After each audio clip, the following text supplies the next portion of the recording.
some shadows. So for this, you know, and of course this is the very basic, but I just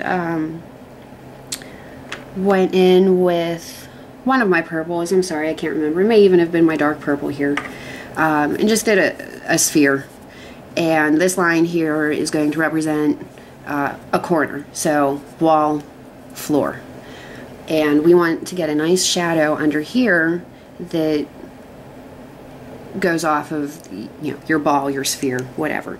So for this, and we'll be talking about local color with this again, I'm picking up my cool gray 20% and my cool gray 50%.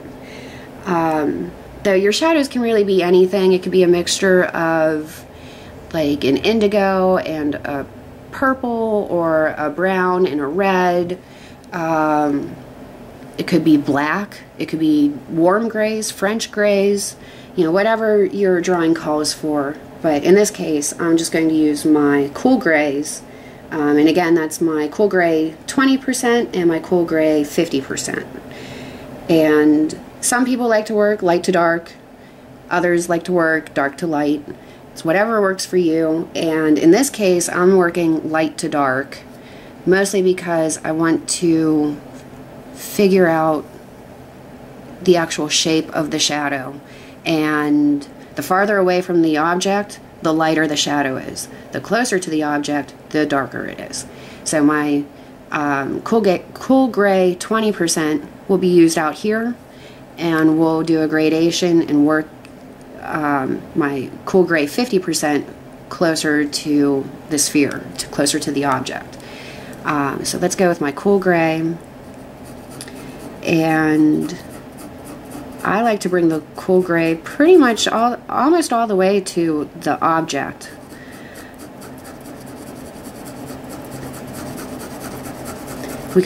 It just helps me with blending, but again, it's whatever works for you guys.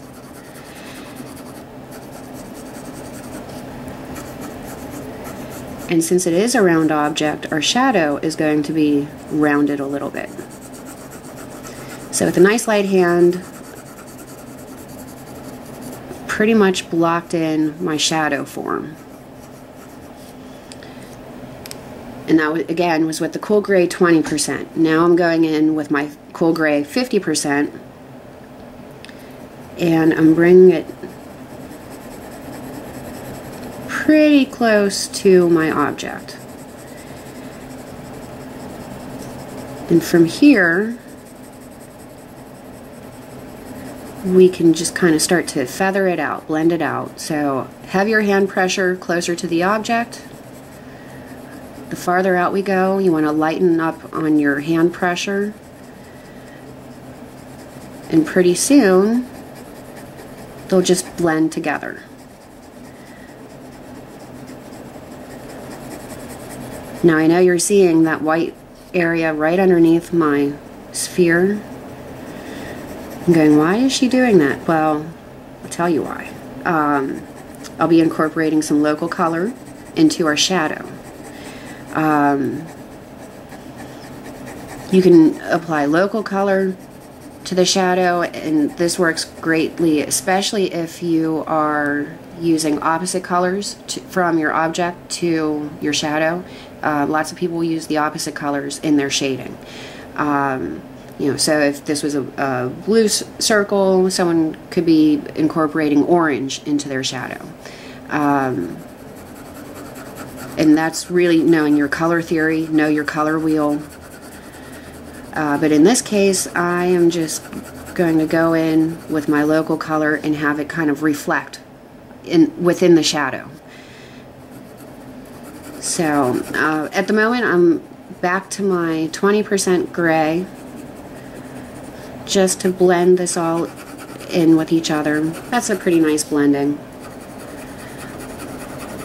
And yes, I am using a cross-hatching motion.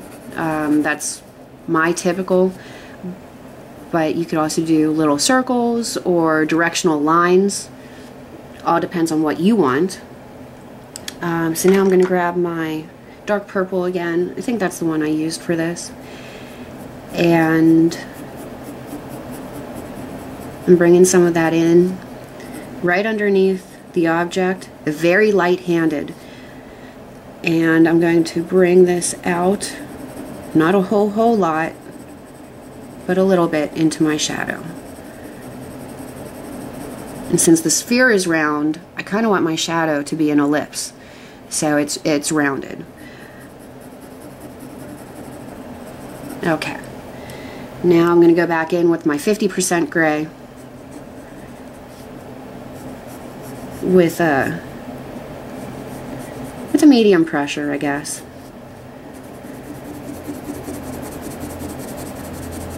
Bring that right up to the object.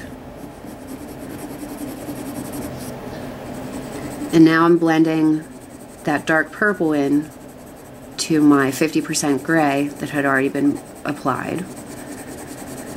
And once again, as you extend your 50% gray out, you lighten up on your hand pressure so everything turns into a nice smooth gradient.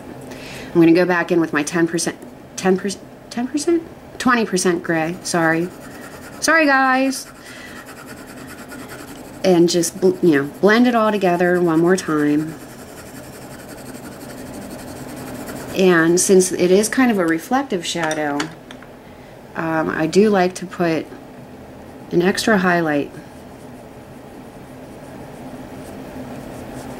right on the edge of that sphere that helps separate the sphere from the shadow, since it is reflecting, just like the local color, the purple of the sphere is reflecting in the shadow. The light is also hitting that table and bouncing up onto the bottom edge of the sphere. So it's just a little extra oomph to make it look more three-dimensional, a little bit more realistic. And right on the outside edge of that white highlight, I want to really make sure that I have a crisp, dark shadow there. So with a little extra hand pressure, I'm just heightening that darkness.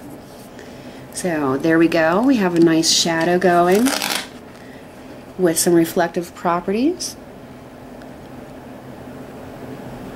Alright, ready to move on? Now we're going to work on a velvety texture, and I did not prepare anything.